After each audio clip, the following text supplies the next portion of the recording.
Hello everyone, welcome to my YouTube channel.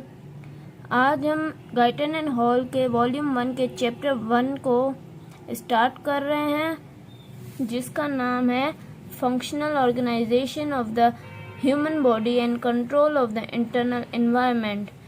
तो हम इसको स्टार्ट करते हैं। The goal of physiology is to study the physical and chemical factors that are responsible for the origin, development and progression of life। तो इन lines में physiology की definition बताई गई है कि हम फिजियोलॉजी को क्यों पढ़ते हैं। बेसिकली फिजियोलॉजी की एक डेफिनेशन मैं आपको बता रही हूँ कि physiology is to study the normal functions of living organisms and their body parts.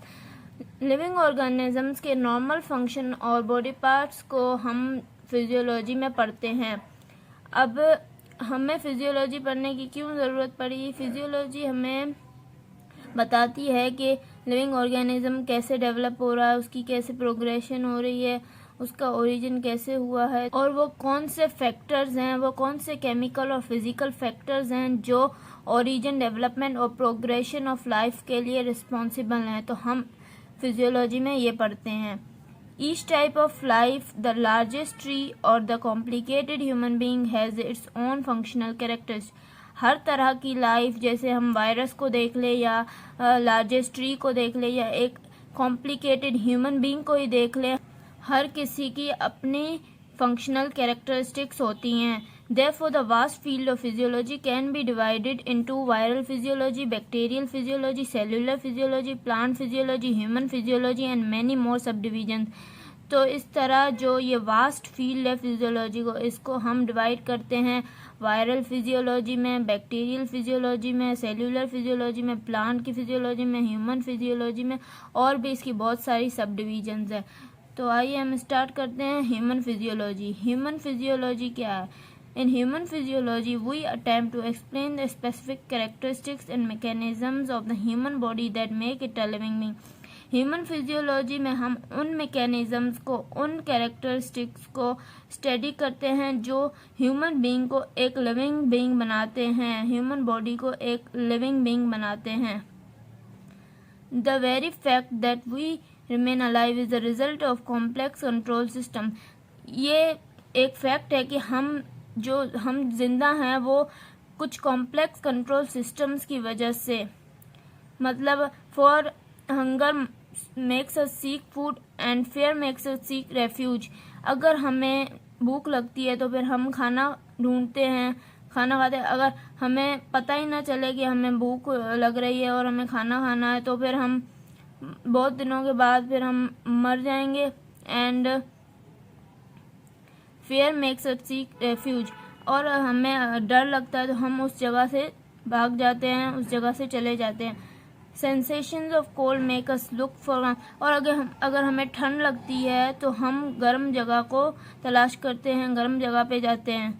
Other forces cause us to seek fellowship and, और कुछ और फोर्सेस हैं जिसकी वजह से हम फेलोशिप करते हैं या रिप्रोड्यूस करते हैं। Thus the human being is in many ways like an automan, and the fact that we are sensing, feeling and knowledgeable beings is part of this autonomic sequence of life। These special attributes allow us to exist under widely varying conditions। ये सारे जो facts हैं इनकी वजह से हम widely varying conditions में रहते हैं। Cells as the living units of the body।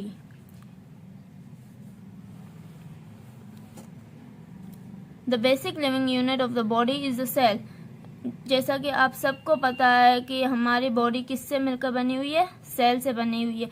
Cell एक बेसिक लिविंग स्ट्रक्चरल और फंक्शनल यूनिट है हमारी बॉडी का, हमारी लाइफ का। Each organ is an aggregate of many different cells held together by intercellular supporting structure।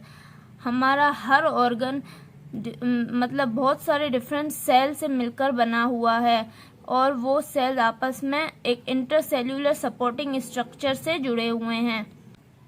Each type of cell is specially adapted to perform one or a few particular function. हमारा हर cell specially adapted है एक function perform करने के लिए या एक से ज़्यादा परफॉर्म करने के लिए। For instance, the red blood cells numbering 25 trillion in each human being. हमारी बॉडी में, ह्यूमन बींग की बॉडी में रेड ब्लड सेल्स 25 ट्रिलियन है। Transport oxygen from the lungs to the tissues. Red blood cells हमारी body में oxygen को lungs से transport करते हैं टू द टिश्यूज तक ट्रांसपोर्ट करते हैं। Although the red cells are the most abundant of any single type of cell in the body. जो हमारे रेड ब्लड सेल्स हैं वो सबसे ज़्यादा अबंडेंट टाइप के सेल है। हमारी बॉडी में सबसे ज़्यादा रेड ब्लड सेल्स पाए जाते हैं। There are about 75 trillion additional cells of other types that perform function different from those of the red blood cells. इसके अलावा हमारी बॉडी में 75 ट्रिलियन सेल्स दूसरे हैं, जो दूसरे एडिशनल सेल्स हैं रेड ब्लड सेल्स के अलावा, जो दूसरे फंक्शंस परफॉर्म करते हैं। The entire body then contains about 100 trillion cells. जो हमारी पूरी ह्यूमन बॉडी है उसमें 100 ट्रिलियन सेल्स हैं total. Although the many cells of the body often differ markedly from one another, all of them have certain basic characteristics that are alike. Although ये हमें पता है कि हमारे बॉडी के सेल्स एक दूसरे से डिफरेंट फंक्शन परफॉर्म करते हैं और एक दूसरे से डिफरेंट है, पर इनकी कुछ ऐसी बेसिक कैरेक्टरिस्टिक्स हैं जो एक जैसी हैं। For instance, in all cells oxygen reacts with carbohydrate, fat and protein to release the energy required for cell function. पर हमारे सारे सेल्स में ऐसा होता है कि जब ऑक्सीजन कार्बोहाइड्रेट्स के साथ, फैट के साथ या प्रोटीन के साथ रिएक्ट करती है तो फिर एनर्जी रिलीज होती है जो हमें सेल फंक्शन के लिए चाहिए होती है। Further, the general chemical mechanisms for changing nutrients into energy are basically the same in all cells, and all cells deliver end products of their chemical reactions into the surrounding fluids.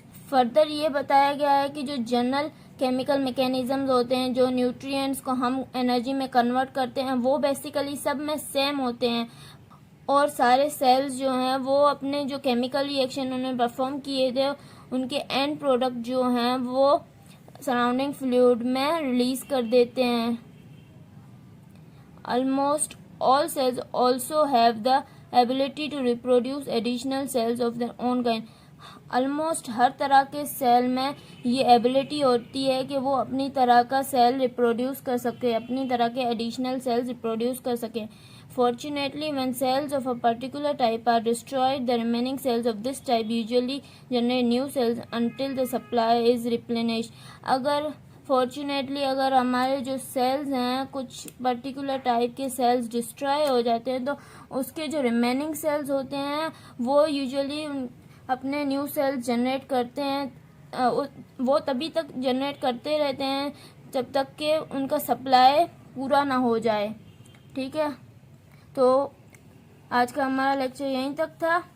अगर आपको मेरा lecture पसंद आया तो please मेरे channel को subscribe करें, like करें और बेल आइकन को प्रेस करें। Thank you.